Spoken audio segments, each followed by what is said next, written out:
I still remember the first words that afternoon because they sounded so ridiculous that, for a second, I honestly wondered if someone was filming a prank show.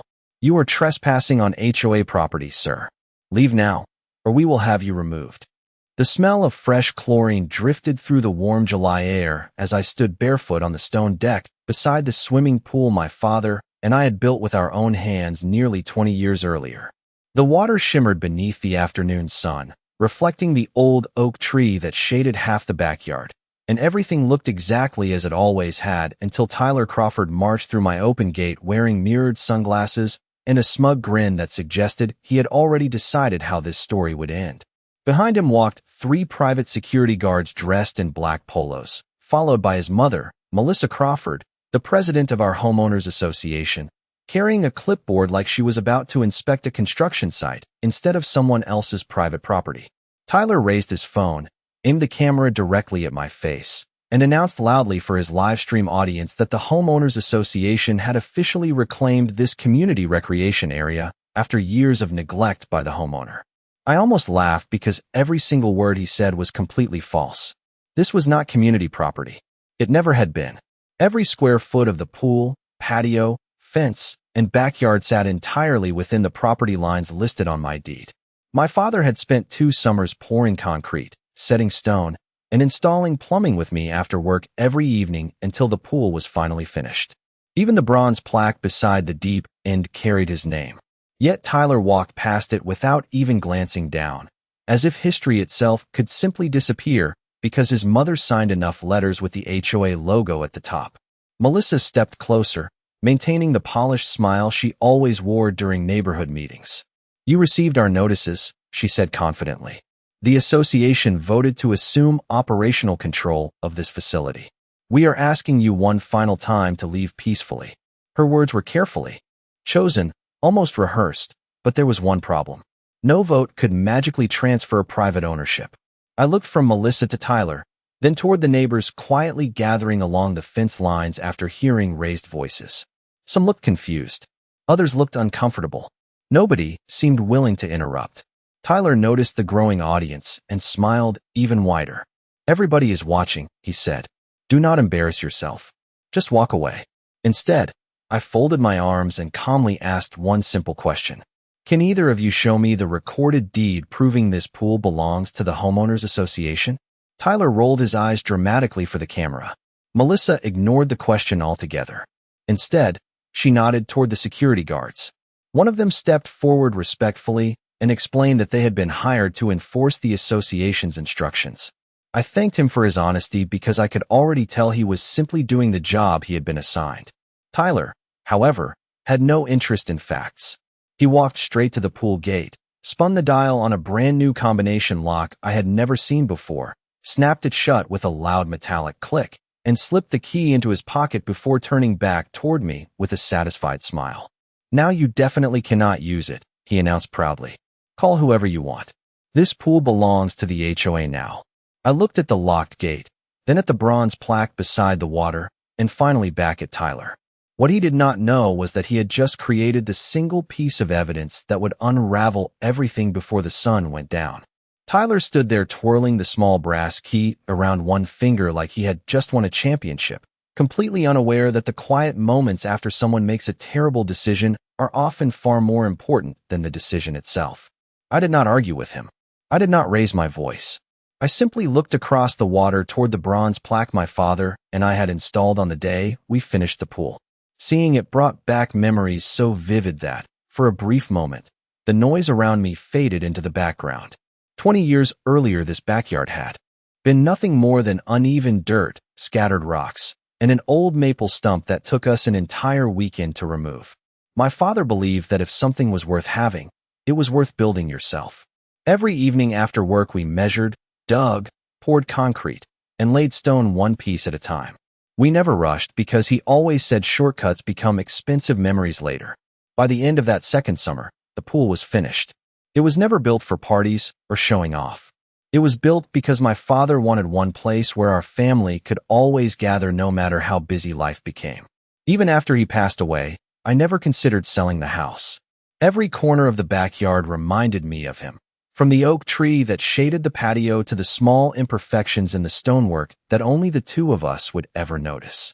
When I inherited the property, I kept everything exactly as it had been, including every survey, permit, inspection report, tax record, and deed stored neatly inside a fireproof cabinet in my home office. Years later, when the Homeowners Association was established, I attended meetings like everyone else, paid my dues on time, and treated every board member with respect. I believe neighborhoods worked best when people cooperated instead of competed. That was one reason almost nobody in the subdivision knew what I did for a living.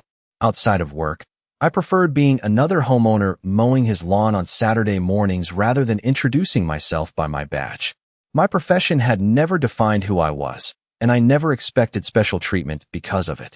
Melissa Crawford had become HOA President only 3 years earlier. At first, she seemed organized and energetic, encouraging neighborhood improvement projects and seasonal events that most homeowners appreciated.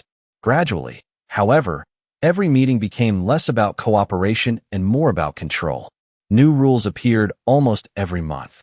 Warning letters became more frequent. Committees multiplied. Tyler, fresh out of college and convinced confidence could replace experience, began attending every meeting beside his mother. He carried himself as though the neighborhood already belonged to his family. I noticed the changes, but I also believed patience solved more problems than confrontation. Whenever another unreasonable letter arrived in my mailbox, I simply filed it away with the others. Every envelope, every notice, every email, and every signature went into the same folder beside my property records. I never imagined those papers would become important, but experience had taught me that facts are easiest to prove when they are preserved before anyone realizes they matter.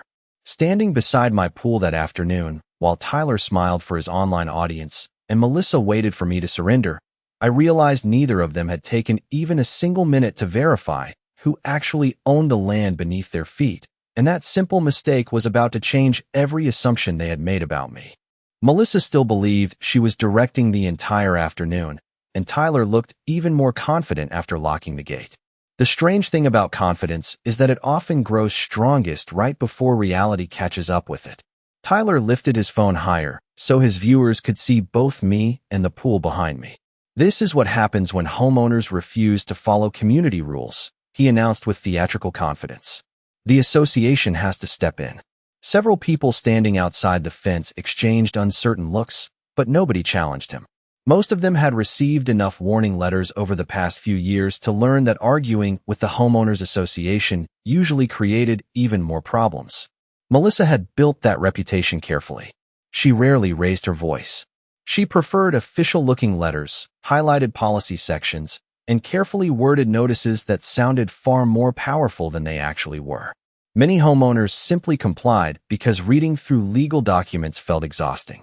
Tyler had inherited that same attitude, except he added a layer of public humiliation by posting everything online. During the previous year alone, he had filmed neighbors whose trash cans remained outside too long after pickup day, criticized families whose holiday decorations stayed up an extra weekend, and proudly shared videos describing himself as someone protecting property values. Each video attracted encouraging comments from people who knew nothing about the actual neighborhood, making him believe he was becoming some kind of community authority. Melissa never discouraged him. If anything, she seemed proud that her son treated every disagreement like a public performance.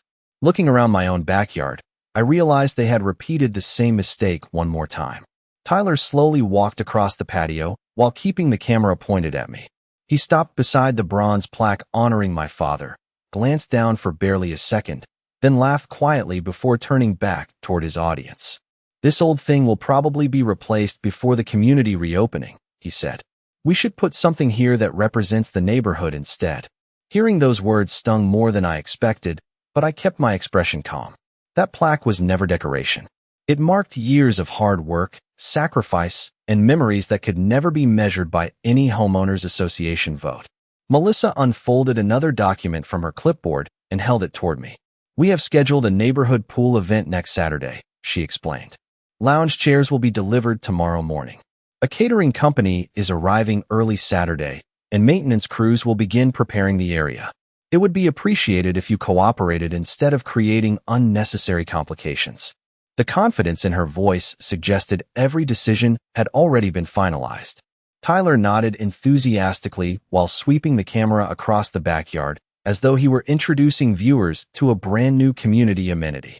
Behind him, one of the security guards quietly examined the property line markers embedded in the concrete near the fence. I noticed him looking from the survey marker to the pool and then toward Melissa with growing uncertainty. Unlike Tyler, he seemed to understand that property boundaries are determined by recorded deeds rather than confident speeches. The afternoon breeze carried the scent of freshly cut grass through the yard as another neighbor slowly walked over and joined the small crowd outside the fence. The audience continued growing, and Tyler smiled even wider because he believed more witnesses meant greater embarrassment for me.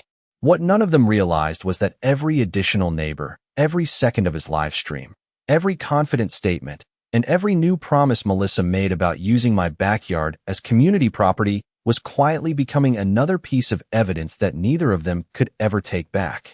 The crowd outside the fence continued to grow, and with every passing minute Tyler became more convinced he was winning. He smiled at the comments appearing on his phone, occasionally reading a few out loud before laughing at his own performance. Melissa remained perfectly composed, occasionally checking her clipboard as though she were supervising a routine neighborhood improvement project instead of standing inside someone else's backyard. I glanced toward the security cameras mounted beneath the roofline of my house. Their small indicator lights were glowing exactly as they always did. Every conversation, every movement, and every confident claim being made that afternoon was already being recorded from multiple angles. Neither Tyler nor Melissa had bothered looking up even once. Tyler suddenly reached into his pocket and pulled out a folded stack of brightly colored flyers. He began handing them to the neighbors standing outside the fence. Community pool grand reopening. One of the homeowners quietly read aloud. According to the flyer, families were invited to enjoy food, games, and swimming at what it described as the neighborhood's newest shared recreation area the following Saturday afternoon. The address printed on every flyer was my home address. I looked at Melissa, expecting at least a trace of hesitation, but she simply nodded approvingly as more flyers changed hands. Everything has already been scheduled, she explained. Food trucks, tables, chairs, and a cleaning crew. The community has been looking forward to this for weeks. Her confidence never wavered because she honestly believed nobody would challenge her authority. One elderly neighbor, Mrs. Parker, slowly stepped closer to the fence with a puzzled expression. She had lived across the street longer than anyone else in the subdivision. Melissa, she asked gently, did the homeowner actually agree to this? Melissa answered without looking at her. The association has the authority to manage recreational facilities for the benefit of the neighborhood. Mrs. Parker glanced toward me, clearly recognizing the pool she had watched my father build years earlier, but she chose not to argue. Instead, she quietly stepped back into the growing crowd. Tyler mistook her silence for agreement and became even more theatrical. He walked to the edge of the water, sweeping his phone dramatically across the backyard as if he were filming a luxury resort. Next week this place is finally going to belong to everyone, he declared proudly. No more private control. One of the security guards shifted uncomfortably and asked Melissa in a respectful voice whether the association had a copy of the recorded deed authorizing access to the property. Melissa answered quickly that the board had already handled the legal side, and there was nothing to worry about. The guard nodded politely, although his expression suggested he was no longer completely convinced. I appreciated that he had at least asked the question neither Melissa nor Tyler seemed interested in answering. I slowly reached into the pocket of my shorts and removed my phone. Tyler immediately noticed. Good idea. He laughed loudly enough for everyone to hear. Go ahead and call somebody. Maybe they can explain that you lost this fight. I looked directly at him before calmly unlocking my phone. I think that is exactly what I am about to do. Without another word, I selected a number I knew by memory and placed the call. After briefly identifying the location and requesting deputies to respond regarding a property dispute involving unauthorized restrictions on private property, I thanked the dispatcher and ended the conversation. Tyler burst into laughter, convinced I had just made the biggest mistake of the afternoon.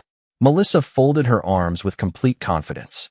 Neither of them understood that they had been the ones asking for this moment from the very beginning, and now all that remained was waiting for the people who would separate confident assumptions from documented facts. The next few minutes unfolded with an almost eerie calm that made the tension feel even heavier. Nobody spoke very loudly anymore. Even Tyler lowered his voice between comments to his viewers, glancing repeatedly toward the entrance of the neighborhood, as if expecting flashing lights to arrive any second. Melissa remained remarkably composed, occasionally reassuring nearby homeowners that everything was under control and that the association had followed the proper procedures. I listened without interrupting because every confident statement she made only strengthened the record that was already being created. The security cameras mounted beneath my roof continued recording from different angles. Tyler continued broadcasting the entire confrontation live to hundreds of viewers, and dozens of neighbors had now become first-hand witnesses instead of hearing second-hand stories at the next homeowners association meeting. It was the kind of evidence no attorney ever complains about receiving because it comes directly from the people involved. One of the security guards quietly approached me while Melissa was distracted answering another homeowner's question. In a respectful tone, he apologized for the inconvenience and explained that his company had been hired only that morning. He admitted they had been told the association legally controlled the property and that they were simply following the work order provided to them.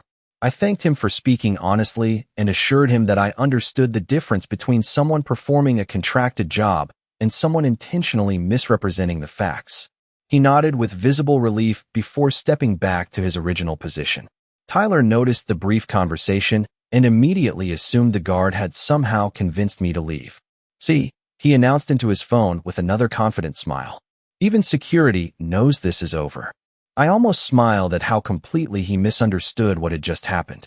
Across the fence, Mrs. Parker quietly walked over to another longtime neighbor, and together they studied the colorful flyer Tyler had handed them earlier. I watched their expressions change from confusion to concern as they noticed my address printed beneath the words announcing the so-called community grand reopening. Several more neighbors gathered around them, comparing the flyer to the houses surrounding us. The realization slowly spread through the crowd that the event described on the page was planned for a backyard everyone knew belonged to me. Melissa noticed the growing whispers and quickly attempted to regain control by reminding everyone that the board had approved everything unanimously. What she did not realize was that homeowners were beginning to ask each other questions instead of simply accepting her answers. The atmosphere shifted almost imperceptibly. Confidence was gradually being replaced by uncertainty. Tyler, however, remained completely unaware of the change. He continued pacing beside the pool while narrating every moment for his audience, proudly pointing at the locked gate, the patio furniture, and the bronze plaque he had joked about replacing only minutes earlier. Every claim, every gesture, and every promise remained preserved on his own recording. Then, from somewhere beyond the entrance to the subdivision, I heard the faint sound of approaching vehicle engines. The conversation around the backyard grew noticeably quieter. Tyler turned toward the street with an excited grin, convinced official help had finally arrived to remove an uncooperative homeowner from what he believed was community property. I looked in the same direction without saying a word because, unlike everyone else standing there, I knew exactly who was about to step out of those vehicles, and I also knew the afternoon was about to change in a way neither Melissa nor Tyler had imagined. Two marked sheriff's office SUVs rolled slowly into the neighborhood, their tires crunching across the pavement before coming to a smooth stop in front of my driveway. Nobody rushed toward them. Nobody raised a voice. The only sound for a few seconds was the steady hum of the pool pump behind me and the distant chirping of birds from the oak tree. Tyler lifted his phone even higher with a grin that suggested he believed his audience was about to watch the grand finale. "Here they are," he announced proudly. "The homeowner is finally getting removed." Melissa adjusted her blazer and straightened the stack of papers on her clipboard as though she were preparing to brief the responding deputies herself. The vehicle doors opened, and two deputies stepped out wearing tin uniforms. I recognized them immediately. Deputy Ryan Mitchell and Deputy Sarah Collins had both worked with me for years. They walked toward the backyard entrance with calm, professional expressions, scanning the scene before saying a word. Tyler waved enthusiastically from inside the gate. "Officers, thank goodness you are here," he called out. This man refuses to leave HOA property. Ryan looked from Tyler to Melissa, then finally toward me. The moment our eyes met, his expression changed almost imperceptibly. He gave a small respectful nod before speaking in the same professional tone he always used while on duty. "Good afternoon, Sheriff Brooks." The entire backyard seemed to freeze. Tyler blinked once as though he had misheard the words. Melissa's confident smile disappeared so quickly it was almost startling. Several neighbors looked back and forth between us in complete silence, trying to process what they had just heard. Ryan continued without changing his tone. "Sir, are you the reporting party?" I nodded. "Yes, I am." Sarah removed a small notepad and calmly began documenting the scene, while Ryan asked me to explain what had occurred from the beginning. Before I answered, Melissa stepped forward and attempted to regain control. "There must be some misunderstanding," she said quickly. "This is an HOA matter." Ryan politely held up one hand. "Ma'am, everyone will have an opportunity to speak. We will begin with the individual who requested our response." His words were respectful but unmistakably firm. Tyler lowered his phone for the first time all afternoon. The confidence that had fueled his performance moments earlier had begun to drain from his face. I explained the situation exactly as it had happened, describing the locked gate, the claims of HOA ownership, the scheduled community event on my private property, and the restriction placed on my lawful access to my own backyard. I deliberately avoided exaggeration because facts never need decoration. When I finished, Ryan asked one simple question. "Do you have documentation establishing ownership?" "Inside the house," I answered. "Original deed, certified survey, permits, inspection records, tax filings, and every HOA notice they have sent over the past 3 years." Ryan nodded once. "Very good, Sheriff." He then turned toward Melissa. "Ma'am, while those records are being retrieved, could you please provide the recorded deed or legal instrument transferring ownership of this property to the Homeowners Association?" For the first time that afternoon, Melissa did not answer immediately. The silence that followed was far louder than any argument, and every neighbor standing around the fence seemed to realize at exactly the same moment that the story they thought they were watching had just changed completely. Melissa finally cleared her throat and adjusted the papers on her clipboard, but the confidence that had carried her through the afternoon was gone. She flipped through page after page as if the document she needed might suddenly appear if she looked hard enough. It never did. Deputy Ryan Mitchell waited patiently without interrupting her, because silence has a way of revealing the truth faster than an argument ever could. After several uncomfortable seconds, she admitted that the Homeowners Association had approved what she described as an operational resolution rather than a transfer of ownership. Ryan nodded politely before explaining in a calm, professional voice that an internal HOA resolution could establish community rules only within the authority granted by recorded governing documents and applicable law. It could not convert privately owned real estate into association property. Tyler immediately stepped forward and insisted that everyone in the neighborhood believe the pool belonged to the community because it had always been visible from surrounding homes. Sarah Collins quietly wrote down his statement without reacting. Belief, she explained, was not the same as legal ownership. I walked inside my house and returned a few moments later carrying the fireproof document case my father had purchased decades earlier. Inside were the original recorded deed, the certified land survey, the building permits, the final inspection approval, property tax records, and every letter the Homeowners Association had mailed to me during the past 3 years. Ryan carefully reviewed the survey, while Sarah compared the legal description to the county parcel information displayed on her department computer. Every measurement matched perfectly. The property lines enclosed the entire backyard, the patio, the fence, and every inch of the swimming pool. There was no shared easement, no recorded access agreement, and no document granting the association any ownership interest whatsoever. The security guard who had questioned Melissa earlier quietly confirmed that his company had accepted the work assignment after being told the association possessed lawful authority over the property. Ryan thanked him for his cooperation and noted his statement as part of the incident report. Tyler remained unusually quiet until Sarah asked whether the combination lock installed on the gate belonged to him. He admitted that he had purchased it earlier that morning because he expected the association to begin preparing for the neighborhood event. Ryan asked whether I had given permission for the lock to be installed. Before I could answer, Tyler looked toward his mother, hoping she would respond instead. Melissa lowered her eyes and remained silent. Around us, the neighbors who had gathered outside the fence began speaking with one another in low voices. Mrs. Parker stepped forward and explained that she had watched my father build the pool with his own hands years before the homeowners association even existed. Another neighbor recalled helping unload concrete one summer weekend. Someone else mentioned attending a family barbecue in the backyard long before Melissa ever joined the board. One memory after another quietly erased the false narrative that had been repeated all afternoon. Even Tyler's live stream, still running on his phone, had preserved every confident claim, every announcement about reopening the pool, every promise that the property now belonged to the community. Ironically, the strongest evidence supporting the actual sequence of events had been created by the very people trying to prove the opposite. As Ryan closed the document folder and handed it back to me, he looked around the backyard one final time before calmly stating that the facts established a very different picture than the one originally reported. And judging by the expressions spreading through the crowd, everyone present understood that the afternoon had reached a turning point from which there would be no easy return. By the time the deputies finished reviewing every document, the atmosphere in my backyard had changed completely. Nobody was looking at Tyler's phone anymore.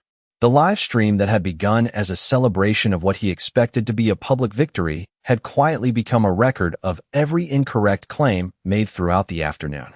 Deputy Ryan Mitchell calmly explained that the incident report would reflect the verified property records, the witness statements, the security company's account, and the physical evidence observed at the scene. He also advised everyone that private property rights could not be altered by assumption, neighborhood custom, or an internal association vote. Melissa listened without interrupting, her clipboard hanging loosely at her side. For the first time since she had become HOA president, she appeared to realize that authority carried limits she could not simply rewrite. Ryan then requested that the combination lock be removed immediately so I could freely access my own property. Tyler hesitated for a moment before reaching into his pocket and handing over the small brass key. He no longer looked toward the neighbors for approval because their expressions had already answered every question he might have asked. One of the security guards unlocked the gate, removed the temporary lock, and quietly apologized once more for relying on the information his company had been given. I thanked him again because professionalism deserves respect, especially when someone acknowledges an honest mistake. As the gate swung open, the metallic sound echoed through the quiet backyard, almost like a curtain closing on the entire afternoon. Mrs. Parker stepped forward and smiled gently before saying she still remembered bringing lemonade to my father while he mixed concrete beside the pool decades earlier. That simple memory encouraged others to speak as well. One neighbor recalled helping install the fence. Another remembered my father proudly showing everyone the finished patio during a 4th of July cookout years before the homeowners association even existed. Their memories carried more weight than rumors ever could because they came from people who had actually been there. Melissa finally broke the silence by saying that perhaps the board had moved too quickly while trying to expand community amenities. Ryan respectfully reminded her that any future actions involving private property should be supported by appropriate legal authority before implementation. His words were measured, factual, and impossible to misunderstand. Several homeowners quietly exchanged glances before discussing the need for a special association meeting to review recent board decisions. The conversation spread naturally from one small group to another. Nobody raised voices. Nobody argued. Instead, people simply began asking questions they apparently had not felt comfortable asking before. Tyler slowly ended his live stream without another word and slipped his phone into his pocket. The performance was over, replaced by the reality preserved on countless recordings and witnessed by nearly everyone on the street. As the deputies prepared to leave, Ryan handed me a copy of the preliminary incident information and thanked everyone for cooperating professionally.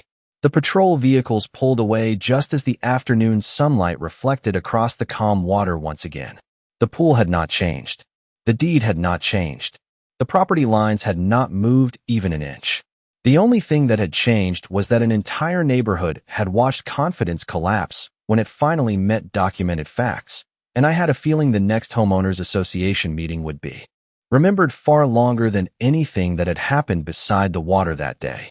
About a month later, the backyard had returned to what my father always wanted it to be, a quiet place where ordinary moments mattered more than unnecessary drama. The water reflected the morning sky without interruption. The oak tree cast its familiar shade across the patio, and the bronze plaque beside the deep end caught the sunlight just as it had for years. Every time I walked past it with a cup of coffee in my hand, I found myself smiling because nothing about the property had truly changed. The concrete was the same. The fence was the same. The pool was the same. Only the way people looked at it had changed. The Special Homeowners Association meeting drew more residents than anyone could remember attending in recent years. Instead of quietly accepting prepared speeches, homeowners arrived with questions, documents, and their own experiences. Several families described receiving warning letters that never seemed to match the governing documents. Others explained how they had paid unnecessary fees simply because challenging the board felt intimidating. The conversation remained respectful throughout the evening, but it was also honest. By the end of the meeting, the board voted to begin an independent review of recent decisions, establish clearer oversight procedures, and hold new leadership elections according to the association's governing rules. Melissa announced that she would step away from her position while the review was completed. Nobody celebrated her decision because this had never been about humiliating another person. It had always been about restoring trust within a neighborhood that deserved better. Tyler kept a much lower profile after that afternoon. Weeks later, I saw him walking past my house. He paused for a moment beside the fence before quietly offering a brief apology for making assumptions instead of verifying the facts. I accepted it because carrying resentment rarely improves anyone's future. People can learn from mistakes when they are willing to face them honestly. The security company also sent a written apology explaining that they had updated their internal procedures so future property assignments would require additional ownership verification before personnel were dispatched. Even that small change reminded me how one incident can improve systems beyond the people directly involved. Life slowly settled back into familiar routines. Children rode bicycles through the neighborhood again. Neighbors stopped to talk while walking their dogs in the evenings. Mrs. Parker still waved every morning from across the street, occasionally reminding me about stories my father had shared while building the pool all those years ago. Those memories meant more to me than any official report ever could. Looking back, people sometimes assume the most important moment was when the deputies recognized me. They are always surprised when I tell them that was not the real turning point. The truth is that everything changed long before anyone arrived because facts had already been preserved. The cameras kept recording. The documents stayed organized. The witnesses paid attention. Patience prevented emotion from replacing evidence. My father used to tell me that solid foundations are built long before storms arrive, and standing beside that pool now, I understand exactly what he meant. Justice does not always appear in dramatic speeches or loud victories. More often, it arrives quietly through preparation, integrity, and the simple refusal to abandon the truth. That afternoon reminded an entire neighborhood that confidence can create headlines, but only facts create lasting trust. And in the end, the strongest foundation anyone can build is one that reality itself cannot shake.